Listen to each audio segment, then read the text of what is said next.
So, Callum, Yes? welcome to Roku Ronin. Again.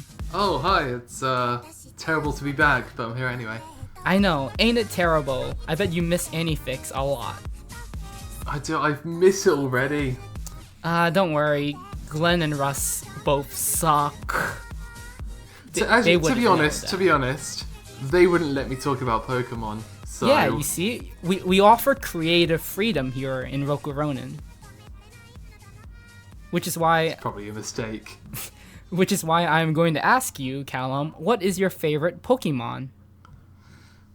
Oh, my favourite Pokemon has got to be the very tragic Porygon Z, a Pokemon that has never appeared in the anime. Well, maybe if it didn't give children seizures... It didn't! Okay, so it's an episode with Porygon and Pikachu shot an electric, like a thunder shock at some missiles that had nothing to do with Porygon, and those gave the kids seizures. It was Pikachu. Pikachu should have been banned right there. Porygon should have been the new, like, partner Pokemon to Ash, because he went, fuck you, Pikachu, go home, you gave kids seizures. Yeah. That should have been the plot. Porygon never appeared again, Porygon right? With me. Porygon has, yeah. Has it? That's a case of corporations paying off people behind the scenes to keep Pikachu in the spotlight. You know, actually, I don't even... That episode's bad enough for giving kids, you know, essentially just throwing them into the hospital. But I still find the beach fan service episode really weird. The one where James gets boobs. Oh, yeah.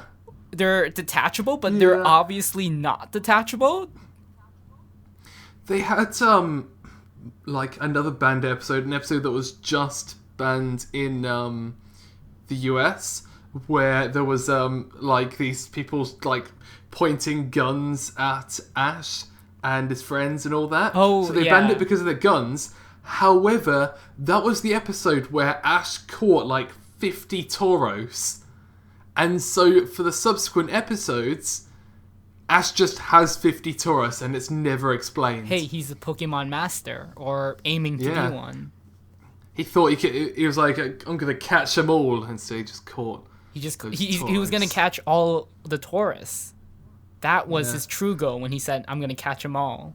Yeah, so, like, it's weird because, like, through the subsequent episodes, they just mention that he has loads of Tauros. And he just gets out different Tauros, like, in different battles. Like, what the fuck are you doing?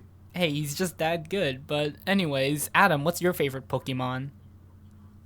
Okay. It'd probably be... Yeah, it's probably Darkrai. Yeah. What's that reaction?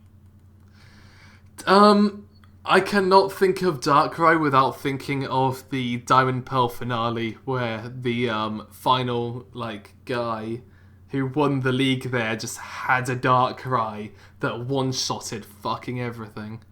That's because he's awesome. No. But then he also had a Latios as well. How the fuck does he have a Latios? How do you have a Latios without a Latias? That's just wrong. Well, the thing is, in the like, games that happens a lot. Well, it was a six Pokemon battle. He was like so powerful. Ash was the only one that could beat Darkrai, but then he lost on the second Pokemon. He still had like 4 other ones that were just never shown. Well, that's the TV series for you. So yeah, fuck that, because it was such a stupid plot. They probably were all Legendaries too. They were probably all Legendaries. They probably all made equally no fucking sense. It was probably like Mewtwo for one of them and like Mew another and whatnot. Because apparently there's fucking loads of Mewtwo's. Team Rocket had a whole batch of them. Well, anyways, if anyone was curious, my favorite Pokemon is Gardevoir. But this episode is actually more focused on the Pokemon films because it's something that we've all watched. Unlike Callum, who's seen every single episode of Pokemon to have ever existed. So I want to do that one day. I am so proud. I am so No, you don't. Your accomplishment. No, you don't. You don't want to do that. You don't want to watch any of Best Wishes. Nah, it's great. Why? Oh yeah, you do not want to watch Best Wishes. Why would you want to spend all that time with what's her name, Iris?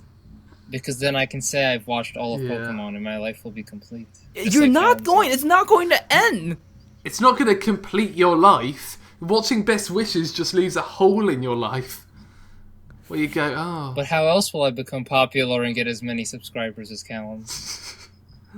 By not watching Pokemon. I don't know. Watch Big fan of Digimon. penguins.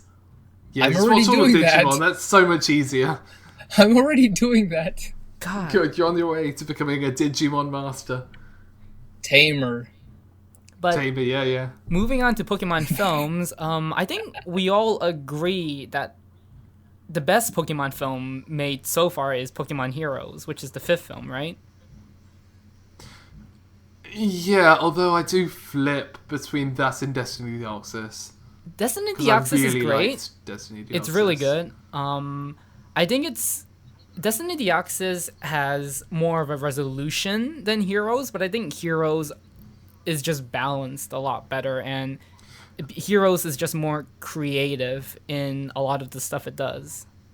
I feel like Yeah, I Heroes think is has a little more of an emotional center than a lot of the other films. Well, do. actually, I like to got a think lot that more all of character. the Pokemon films, Destiny Deoxys and prior, have some emotional drive.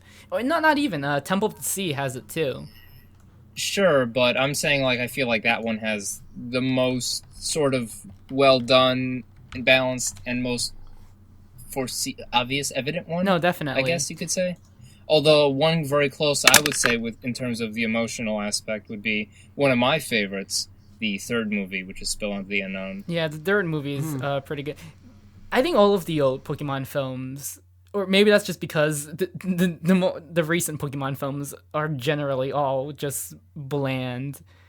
But most of the old Pokemon films, except for Celebi, the Celebi one, and the very first one, I think they're all quite fun films. Nah, the first one's solid. I don't like the first one. I still No, like it's solid. the first one, but I don't like it as even much if it's as the, even if following it's films. just because of like nostalgia, I still love the first one. It always have a place in my heart. It's so flimsy. I mean, yeah, it's Pokemon. you know, to be honest, all of it is flimsy. But Mewtwo. I don't fucking care about his edgy dialogue. I But think- he's amazing. I He's think damn that- great. That film does not work without seeing Return of Mewtwo, which is an OVA which just it doesn't fit within the films at all Yeah. because it has no finale. It's like I'm gonna fly off with all these Pokemon after this sudden resolution where I And almost make killed a everyone dude. forget what just happened. And he does that again in Return of Mewtwo, doesn't he? Yeah. No, he doesn't. No? No, he doesn't. Oh No. wait, he doesn't. He only yeah. makes Team Rocket forget. Only the bad guys forget. But then I somehow, mean, to be fair, Ash is probably going to forget anyway, because Ash forgets everything Yeah. after 2 episodes. He's like, oh, look, in the 16th movie. What's that? It's a Mewtwo. I've never seen that before. It happens all the time, though, Oh, with him. although Oh, look. Yeah, he a does- Pikachu. What's that? he at least names Mewtwo, like he knows what a Mewtwo is, but he never expresses any like confusion for the fact like, oh, what are you? Why are there 2 of you? Why are you not the one I know? No, but Can I just say that I'm still a little disappointed it wasn't the original Mewtwo in that one? I really am annoyed because it doesn't really make any sense, though, because Mewtwo should be the only Mewtwo. yeah, the original. I think Yeah. Oh. there were theories that Team because the idea behind that, and they show it in the film, is that Team Plasma made another Mewtwo. So the theories going around is that Team Plasma went to Kanto, found the blueprints for Mewtwo, and then made another one. And had Good thing they were exactly just the lying same around. thing. Yeah, good thing they're just lying around, and good thing they didn't notice the fact that the previous Mewtwo had broken out and destroyed everything, because that's apparently what this one did as well. Well, no. They thought they would solve that by making it a female Mewtwo. Oh, yeah. They're like, oh no, make it a chick. I would say her voice was quite sexy. I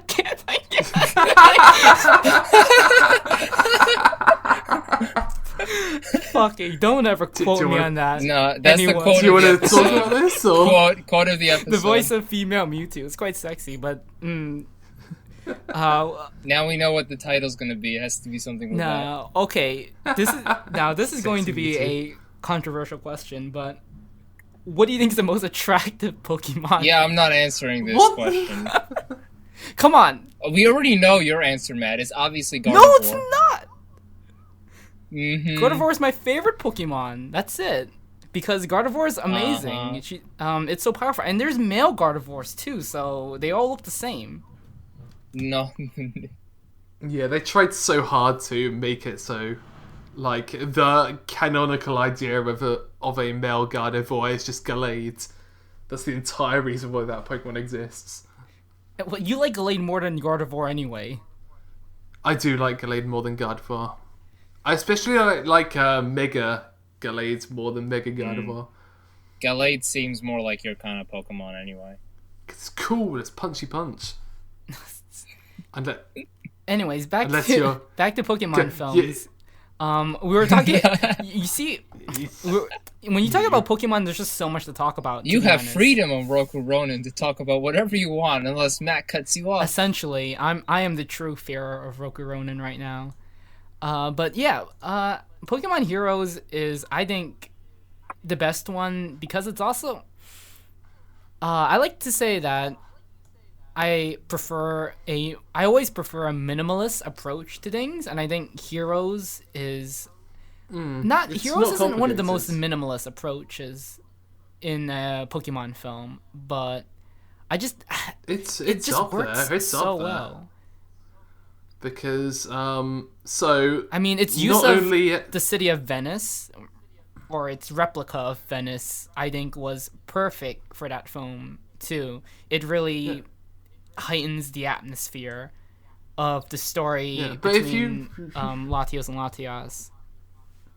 But look at the villains from the other films. So the first one, Mewtwo, with its big complex and team of loads of evil Pokemon, bring in loads of other people coming to visit this island. The second one, 2000, which had this Pokemon collector with this huge fucking airship. To be fair, he wasn't even really a villain too, so it was kind of nice in that way. He was not a dynamic character. No, but at least it wasn't as black and white as some of the other things. Like, it felt more like he was just a pawn in a larger kind of thing, like the force of nature or something, because it was always about, like, nature's out of balance and stuff. It just felt bigger.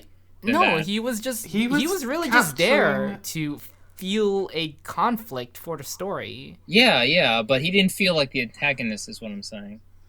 He didn't feel like the antagonist because he wasn't really given much time to do any. Even the birds weren't really the antagonists. No, there was no antagonist to the second film. I mean, the second film, I think, is one of the best ones, actually. I actually like how it doesn't really have an antagonist if you think about it. I like how Team Rocket actually does something important in that film. It's the only film where they actually do anything important. That's a good point. Apart from maybe the first one, where they just row them to the island, but not even then, that's kind of like a stretch. They are actually significant in the second film. And they made fun of Minnesota. I don't know. The fourth one had this evil Pokemon catcher with like a Tyranitar. The third one had Entei with its huge but the third one was just a stubborn girl who couldn't accept the disappearance of her parents, which makes sense. I'm talking about the scale of the narrative. The third one I also really like because no real antagonist to that film. I mean, if you think about it, though, in all of the Pokemon films, the villains are given, despite it's not great, but they are given motives and reasons as to why they are in the positions they are for the most part. Depends, but they do it in very lackluster ways, but it is more or less that case. Celebi voice of the pirate was just I'm an evil Pokemon catcher. Yeah, and like unless you're a part of Team Rocket, then or one of the other teams. I mean, I don't recall Team Magma or Aqua in any of the films. Team Aqua Magma and was, Aqua. because Team Aqua was in Temple of the Sea. But even him, he was kind of more of a comedic relief, actually. Yeah. I think we had Team Plasma showing up very early, very briefly in Genesect. We had Team Aqua in Thingamajig. Ranger Manaphy. Temple C.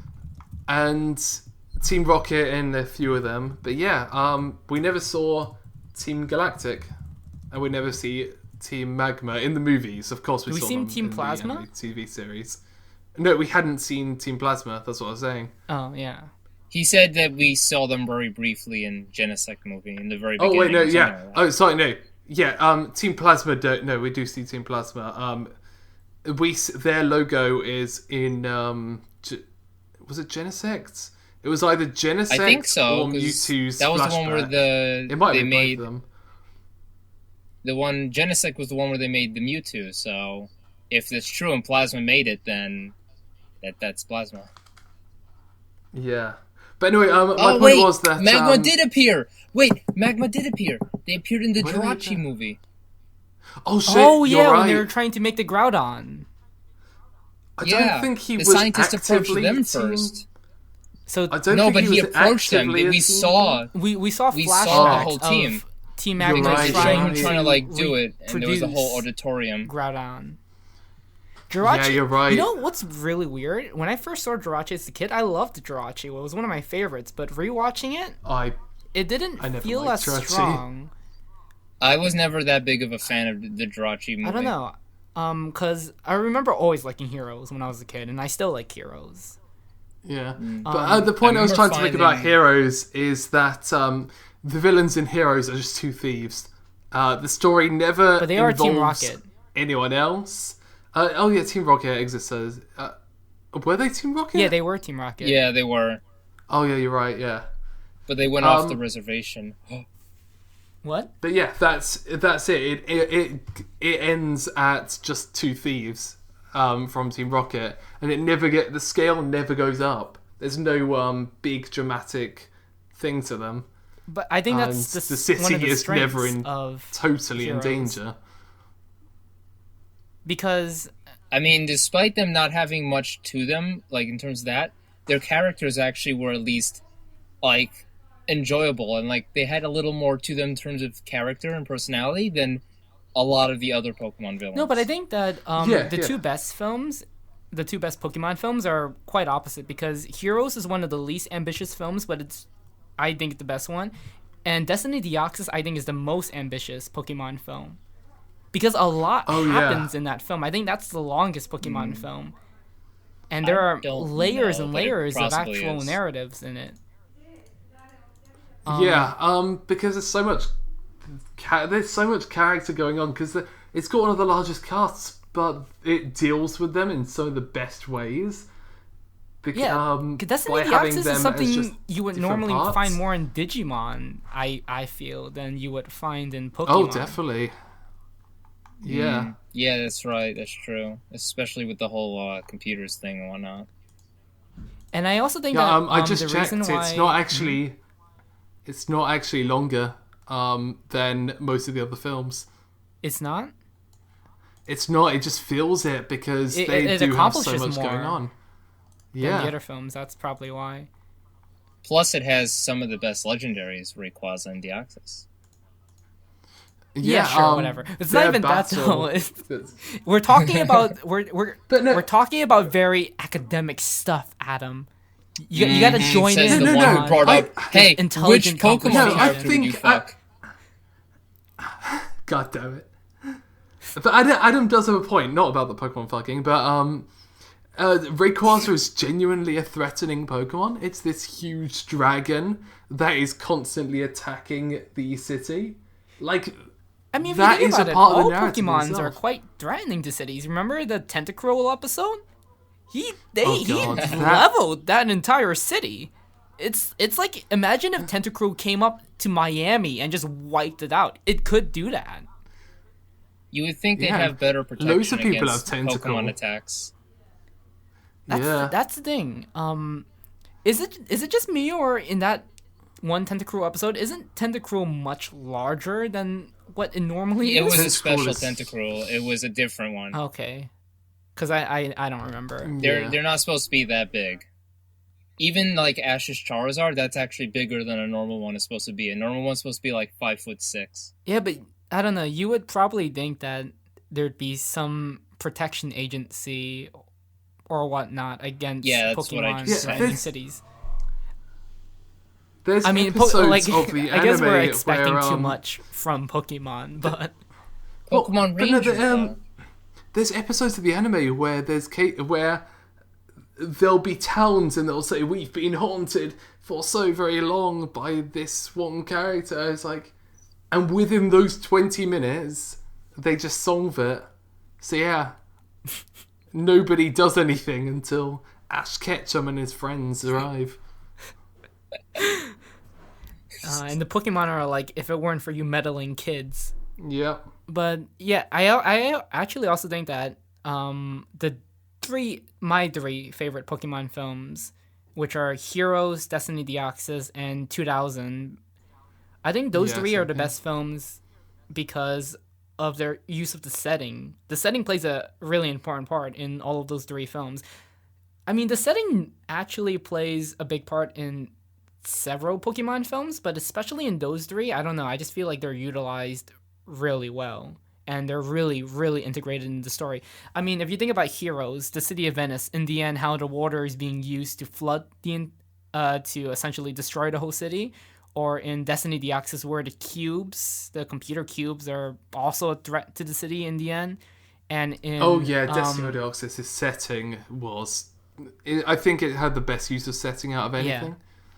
And global warming. I'd say probably so. In Pokemon 2000, or it's how the three islands and the three stones or whatnot, the three orbs are important in that film. I still remember always the graphic of like, and if they mix, this will happen, and it showed the graphic of like all the waters getting like all disturbed and stuff. I don't know, I always have that in my head, that memory. Yeah, but I think the best Pokemon films are as good as they are because of their use of setting. I mean, Temple of the Sea is one of the other really good ones. And that also utilizes its settings to a significant deal. Pokemon 3, the mansion. Like, look at the more recent Pokemon films, like Hoopa. It's a random city that's like. Let's put in one track of Arabian type music. But think about it. Hoopa has all the legendaries fighting each other in a city. That should feel. And it felt so lackluster. Yeah, because... Yeah, especially because we'd seen those legendaries before, and because previous films had just developed character to them, but none of that is addressed. Even, like, that would be okay if at least the battling and the fighting in the city was, like, better. It just felt very lackluster, like, they were just shooting things. Like, it felt like, literally, like you were watching a slightly better version of the games. Like, he fires it, he fires him, he fires there. So, and like, just, I don't know. The city was like barely, now not that I'm saying that I want it to be destroyed, but it was like not touched at all. It was like so little of it was actually destroyed. Quite a bit of the city was destroyed, but there was just no weight to it because I think in order for us to care about the city, we have to see it in action. We see Destiny Deoxys city in action. We kind of see the ins and outs of it for a short moment before the chaos occurs, and it just feels bigger because we understand it more. Hoopa City felt empty, even though at the very end you see like a lot of people running to save them, so whatever. It felt very empty because we never saw the city before. We don't see many people walking around even during like the whole battle. It's only at the end that we see all those people.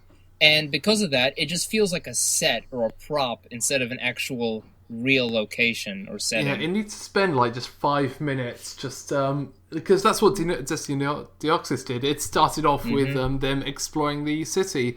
They try out the cans and all the things. We had Munchlax trying to throw bottles into those cans with the robots coming around. We had the Munchlax, the soccer player. They joined a Pokemon like sort of tournament thing. and everything with that was automated and sci-fi, and it really made us know what the setting was, and then we watched as it got taken advantage of. Yeah, same thing with Heroes. We got to see that version of Venice for half the film before the actual conflict started happening. And like, it started with that amazing scene where they were doing the race around the streets, and not even just that, the scene where Ash follows the girl in and around the alleys, and we just get to see the ins and outs of the city, and it's so beautiful. Also in Hooper Unbound, the only place they hide is just places that have nothing to do with the city. Just like, oh, here's like a basement somewhere, or here's a dark alley. Things that don't show off the city at all. Yeah, I think even the Keldeo movie showed off the city better, and that was awful. God's sakes. What would you say has the worst setting, actually, of all the movies? Arceus.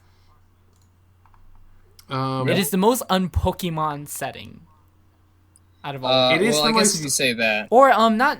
What about Zekrom Guillotine? And Reshiram? I think. Well, even then, at least it was like kind of like, oh look, they're flying cities or castles or something. Like, I don't know. For me, I'd probably be like Pokemon Forever, just because it was like it's just the forest. But the forest plays a big deal in the story, though. At least I guess, it does have relevance. It didn't feel like a special, like they didn't do anything to like identify it apart from any other. I mean, forest, I think Celebi's at relationship least I guess with it the looks forest a little nicer was quite important, especially things. near the end. Yeah. It was essentially CG Princess trees Mononoke. were a big part of it. Yeah, I mean, to be fair though, Curium, I don't even remember what the setting was in that movie anymore. That's true. It was a city which had a abandoned mine next to it, and those were the two locations that we saw. What's that one? Zorok? Oh, Zorok. Zorok. I think that city kind of had like it was like a half. They did better with that one than some of the other ones. Like definitely better than Hoopa, because at least they showed us parts of the city or town, whatever. It was like a small city town thing. Yeah, they showed us some people living there. Yeah. Well, yeah, and what they believed in, and like, oh, we have these statues of the 3 legendary dogs, and like they at least show, or cats, whatever they were, and they at least gave us more to it.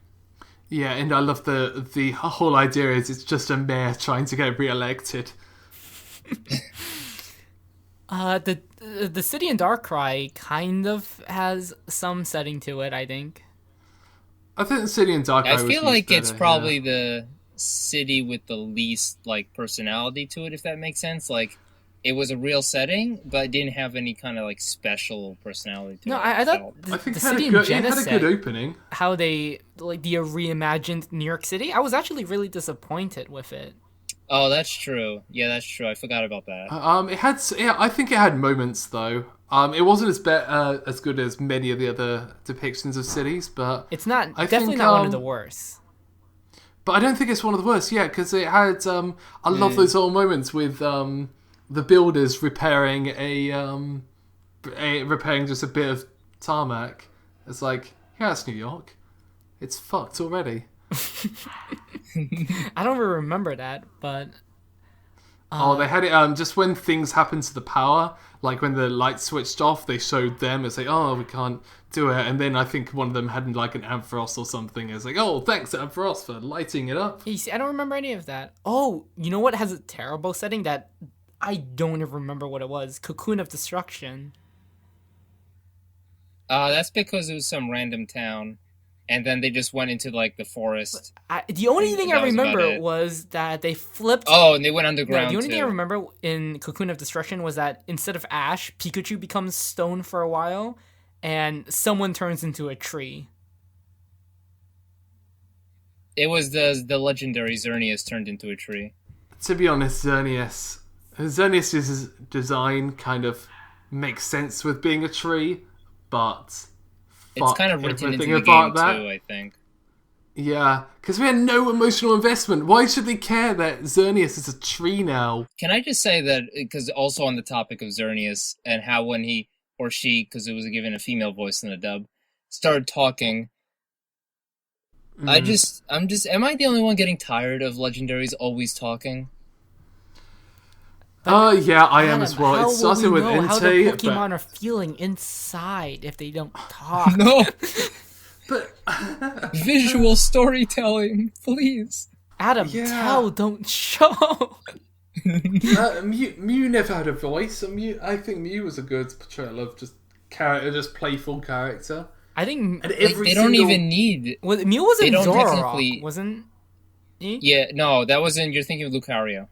Yeah, Mew they've was in hidden Lucario as well. Or it was It's- Celebi I was in just- Zoroark. That's what it was. I'm getting all these Yeah, Pokemon mixed up. they don't need to talk. Like just saying their name or not even saying anything can work. Really, look at Heroes. They didn't talk. Look at Pikachu. Yeah. Oh, I think They don't there's so many need points to. where, like, every time that happens, one of the characters just shouts out, telepathy! It's like, oh, great. They That do. explanation again. Like, even fucking Zorua does that. It's like, Zora's not even psychic. Wait, okay. Let me Dark think of, type, Let, it can let me use think it. of how many Pokemon movies were the Pokemon talks. 2000. So many.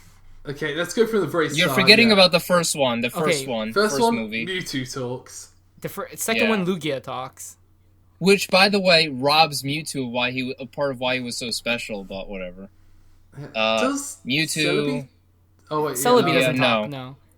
Entei, technically. Yeah, but even Entei's though a that's not a figment real of her Entei. imagination, so... So does it count or no? I wouldn't count it personally. Okay, let's not count it. Let's not count it. I can't. No, I can't. Well, I think Entei's ability to speak is quite important to the storyline. But yeah, okay, fine, we'll count it. Celebi doesn't that's three. No, Celebi- talk. Latios so, and Latias Latias don't talk. No, okay. Jirachi talks. That's six. Yeah. Four. Lucario talks. Wait, you skip. Oh, you nothing in skipped, Deoxys, right? Destiny Destiny Deoxys, Deoxys no one doesn't talks. Lucario talks. Yeah. Lucario does talk. What's after? Manafi doesn't talk, so... No, it does. No, it says Manafi. That's what No, it it says. says... I swore it said words. No, trust me, it didn't. That's why I found it more cute and not as, like, whatever, some other ones, because it didn't talk. Then we have what? The 10th one? Darkrai? Which is I think. Darkrai. Zoroark, I think. Zoroark? Oh, it's Dark... No, it is Darkrai. Darkrai does first. talk. Yeah. Yeah. No, Darkrai yeah, talk. Darkrai talks. Zoroark Yeah, talks. then we got The fucking little Then we piece of have- shit talks in Zoroark. Yeah. Wait, we have Shaman, Shaman talks. Arceus. and I know you Arceus- hate Shaman. Arceus talks. yeah. Oh god, In the I still fucking hate his worst voice ever. I hate Yeah. his voice. The literal voice of gods. Why? Then we had Zoroark, and Zorua talks. Yeah, Zora talks. Oh, and Zoroark, I think, talks as well. Oh, I don't remember.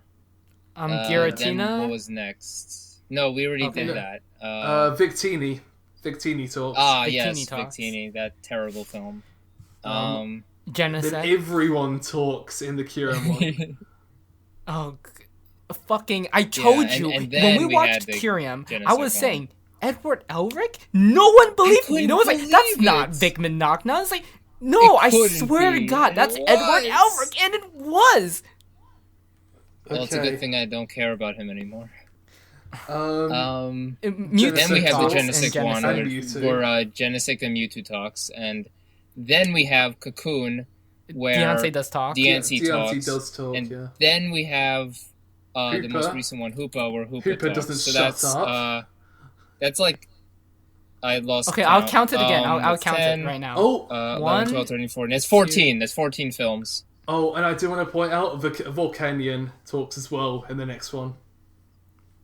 Oh, the next one's Oh coming out already. god. Okay, 15 then. How disappointing was Evil Ash in There Hoopa? are 19 films.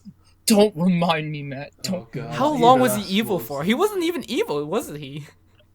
It was for 5 seconds. I was really hoping he'd be edgy and he'd treat Pikachu like shit for a while, because that'd be so You fun. led me to believe it would I thought I happen. w- It never happened. I don't know what's gonna happen.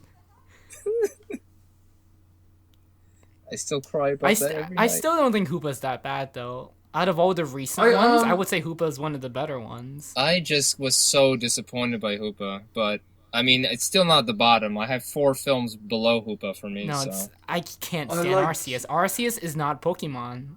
No, Arceus is below Hoopa for me. No, it's just no. Like you don't think Arceus is the worst one. You think I Celebi's don't. the worst one? Even if it doesn't feel Pokemon to you? No. Curium is the worst one. Because Curium is not even a move. It just angered me. For me. It just made me Curium just angry. bored me. Arceus angered me because, Arceus is if they asked Gen Urobuchi to write Pokemon and Urobuchi just saw Back to the Future and he wanted to copy the plot. He's like, well, they're not gonna let me do a Yuri, so... I can't, get Dawn and May together, so... His original plot was to unite all the Pokemon girls with time travel, but they were like, no. Oh, I just remembered. Remember that one Pokemon OVA where Misty and May encounter each other? Yeah. And, I think May saves Misty, or it's the other way around, and it was they the were most voiced by the same fanboyish person in moment that ever OVA. in Pokemon. Weren't they? I think they were voiced by the same person in that They OVA. were. Come on, May and Misty God. together. One of them saves the other, and then they have to work together to find Ash. And by the end, they just are like, nah, we don't need Ash. We have each other. Was that during the Togepi episode? No, that was the an OVA. hologram Was OVA. The Mirage Pokemon, Master of Mirage, something. Where the guy had this system where he made Mirage Pokemon, then he made a Mirage Mewtwo, and there was a Mirage Mew, and the Mirage Mew had sentience, and it was good. And the Mirage Mew was and the best Mew. I miss it so amazing. much. That OVA was better than half the Pokemon films out there. So I still get sad when I think of that Mirage Mew. It's so cute. Oh, have you watched the Best Wishes OVAs? No, cause fuck Iris. Yeah. And... wait, there's one that isn't Iris, but because they have once Iris and Silent go to Johto after they've broke up with Ash. Silent has an episode where in Johto where he meets Brock and they work together to stop this rampaging Gyarados, but they don't know that they were both companions of Ash, because they never ask each other's name. Oh god, it's one of those things. So then they just leave at the end. It's like, oh, okay. How much better are Ash's current companions than freaking Best Wishes? Serena. I mean, I like May and I like Dawn. I think Dawn's great. I think May's fun. Fuck Max. But Iris is annoying, and I can't even remember the other guy's name. Cillian or Silent. Silent. Silent was just a joke. Silent. All he did was saying, "Oh, I'm a connoisseur in this and that. I'm a space connoisseur. I'm a sink connoisseur. Green hair. I'm a shower connoisseur." I will admit, I liked that for about 12 episodes, and then I hated it because it kept on going, and he didn't get anything else. No, but I love Serena. Serena is great. Serena's I great. really Clement's want is Serena great. and Ash Bonnie to end up is together. Amazing. It is something Bonnie I'm is shipping so hard. the best little girl character in all of Pokemon. Bonnie's the best little character. Oh, we still need to see Bonnie and Brock meet. It's gotta happen. I think Bonnie and Brock would make the perfect duo. Yeah. Because there's been a themology with every single Pokemon season since Advanced, where the female companion from the last series comes back for the second season of the current series, and I do not want to see Iris. I want them to just bring back anyone else. I mean, the best episode of Best Wishes was when Dawn came back. Maybe they'll bring back Iris and kill her off. When Dawn returns, not Dawn. When Cynthia appeared in Best Wishes, that was the best part of it, because Cynthia's best. Cynthia is the best girl, but everything was just up from there until they got to the filler season, which was and it was just stupid. But that's another thing, because recently in most of the Pokemon films, the side characters don't really play much in any of the films. Besides, I would say, I think May and Max are the ones who play the most in the films that they're in. And which one? Well, Max plays a big part in Jirachi because he's the one who interacts with Jirachi the most. Which is also one of the reasons why I didn't like the film as much. Well, Mei interacts with what it is? Manafi. Mei interacts with Manafi the most because Mei acts as Manafi's mom in that film, and I think Mei is actually the actual central character in Temple of the Sea. And in Destiny Deoxys, I think Mei and Max still do more stuff than the characters in the other films. It's like in Pokemon Heroes, Brock and Misty are... They only appear in 2 scenes. One of the scenes is them getting ice cream without Ash. Yeah. And it really is criminal to how much, like, because of how great the new cast is in X, Y, and Z, it's criminal how they're, like, underutilizing Bonnie and Clement and whatnot, and Serena in the movies. Well, there's only one movie out right now. Two. Oh, yeah, Cocoon and Hoopa. Yeah, that is true. I don't remember them in Diancie and Hoopa. Like... It's because they didn't really do anything. You know, that's really weird because... doesn't offer much for that either. Because they're really playful characters, and I think they're very well fleshed out, so... Well, honestly, I can't remember Misty and Brock, really, in the films they're in, besides the Dirt film, maybe. That's it. They play a part in the Dirt film, helping Ash. Well, anyway, they do it also the second film. They have a lot of screen time in the second film. Yeah, but they don't do much in the second film. I mean, I can't remember what they do in the second film. Yeah, I don't know how much they did, but they had a lot of screen time. That's what I'm saying. I think Dawn does something in Darkrai. In the end, she helps Ash at the climax. So Dawn does do something in that film. But other than that, I would say Mei and Max have the most things to do in all of the Pokemon films as Ash's companions. Because I love how Iris and that guy's name just won't stick. Silene. They are essentially non-existent in the films they're in. Yeah, except for their occasional jokes about, I'm a connoisseur, and Iris is just a kid thing. With purple hair. I'm just quickly looking up Clement and Bonnie's and Serena's positions within the films they're in. It's huge. It's very minor. Clement makes an invention in that happens in everything in Hoopa. Yeah, that's it. That's just what he's got to do. Like, he'd probably explode if he doesn't. And he makes an invention of that. Serena has a bit more in Diancie, but yeah, that's about it. She's almost non-existent in Hoopa. That's actually quite annoying or saddening because I would say that these companions that they have are the best since the original. I think the problem is because it's been the same director since all of them. Yeah, actually, I was going to... I think the guy's just tired. Yeah, I was going to say, give someone else a try. The new Pokemon films would be better if there were more directors they would cycle through? I don't know if they'd be better, but I think it would definitely be better than what we're getting right now. It'd be more interesting. There'd be more of a chance of like getting something different and new, and maybe something more like the old days. Because the current guy, he did a great job with all those films, but it's clear his heart isn't in it anymore. I mean, he's making a Pokemon film every year. Yeah. That does have to, that is going to destroy you.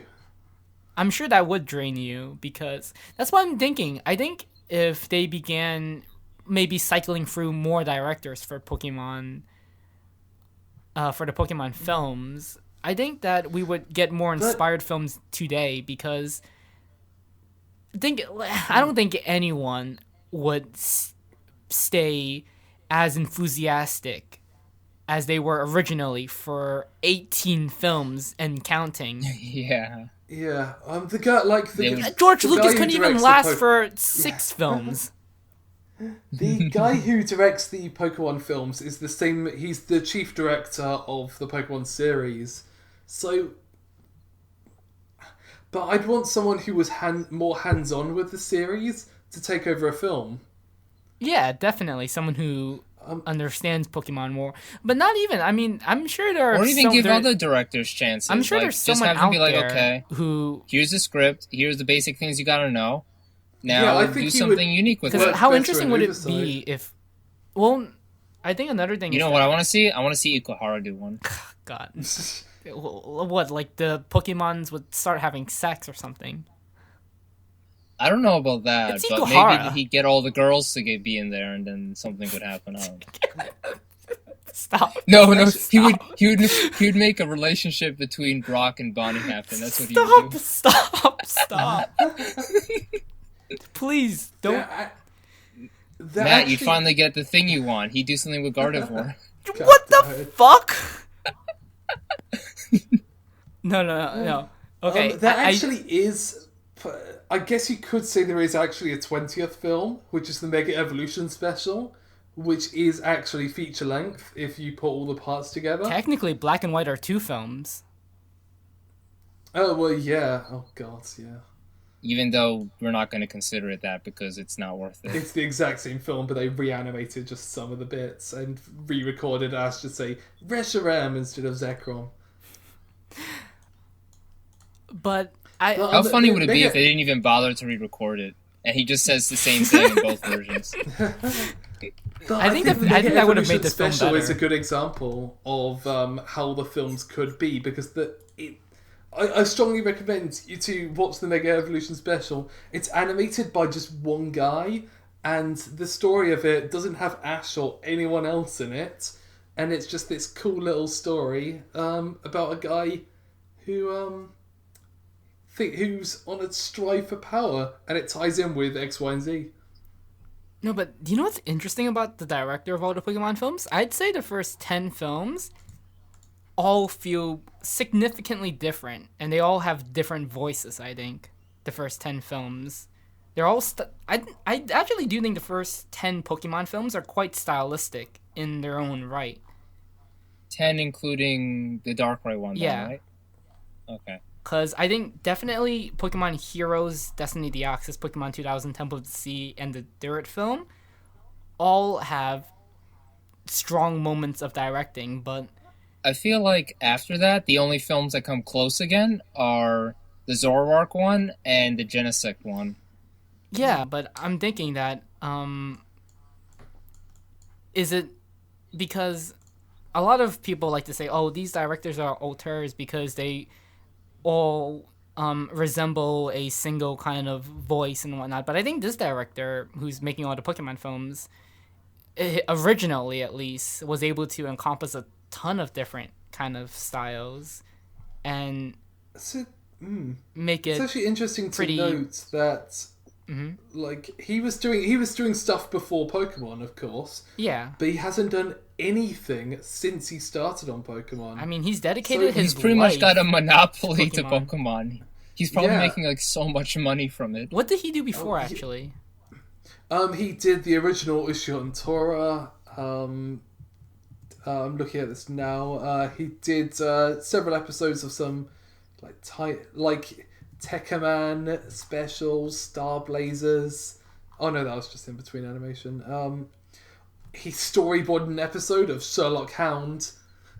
But like, there's a load of these just smaller works, and I think someone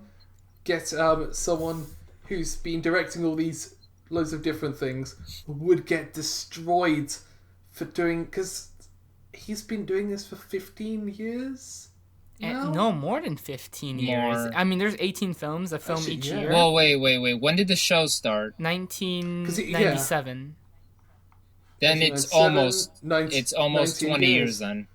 Jesus. It's almost 20 years. Yeah, and he's been the chief director and executive director for... How old is the guy? I don't know. He was born in 1952. Someone do the math. He's 63. He's 63 years old. Probably one of the few old people who still loves Pokemon, I guess. Also, I'm just looking at this, and he actually hasn't storyboarded since Best Wishes. He stopped storyboarding after that. the show, but does he still storyboard the movies? He doesn't storyboard. He doesn't storyboard the films anymore. How was he a director then? What does he direct? He's just. Oh wait, no, sorry. He storyboarded the Antsy, but he didn't storyboard Genesect or Hooper. That's the thing with animation. If you don't draw the storyboard, what are you directing, really? There's. I think there's. I mean, I guess you can still be the chief overseeing director, the whole work. I suppose, because the animation process is always something that I think is a little more fuzzy than live action. A good director knows what they're good at, and they know what other people are good at. Yeah. So, if there's someone that they trust to do storyboard work for their works, then they'll get them. I think that's a smart idea. I wonder if he's trusting the wrong people, because man, these recent Pokemon films. Yeah, storyboard nightmares. Am I right? Oh man, we're getting really deep into the production of Pokemon. Yeah, and there's no material, so it's all guesses. But I think that's what makes Pokemon really interesting, though, because it's only one director, and all the films. The first 10 films feel like they could have been made by different people. Now it's just all dead. A lot of the recent Pokemon films have been kind of soulless, to be honest, I think. Yeah, Diancie had no. I don't think there was any emotional connection between them and Diancie herself. Yeah. Like, they just met, and Diancie was like a princess, and Bonnie was like, "Wow, that's so cute." That's it. I think they do some stuff with Hoopa, to an extent. Actually, I found it kind of funny with the just a quick thing in Cocoon, which is the Diancie one. I actually found the villains to not be too bad. I can't recall the villains. Yeah, I didn't mind. Oh wait, weren't the villains just like a copycat of the villains in the Jirachi film? Were they? No, I don't think so. Jirachi was different. Had different villains. No, I know they had different villains, but weren't their motives essentially really similar? I mean, all they wanted was Diancie, I think. Yeah, and all that was they're a couple. They loved each other, but the love faded. And No. It was that they seemed to be flirting with each other, but they were never like. It didn't seem like they were ever together before. And then by the end of the film, I was like, oh yeah, they're going to be together now or something. Wasn't that the Jirachi film too? Like they weren't together before. Well, that was different because they were together, and then things had become strained because he was letting his work to make Groudon take over his life, and then by the end, he realized the error of his ways, and they were together again.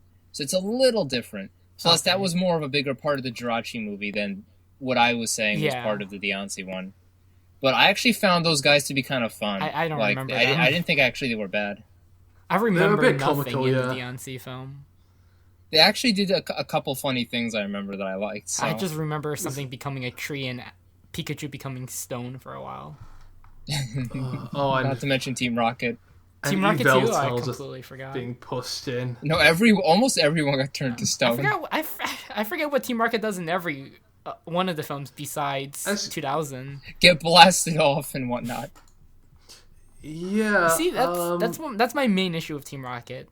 That they've become so tedious in the Pokemon universe that I'd rather have them not there at this point. But they're all right in the series. They are actually genuinely.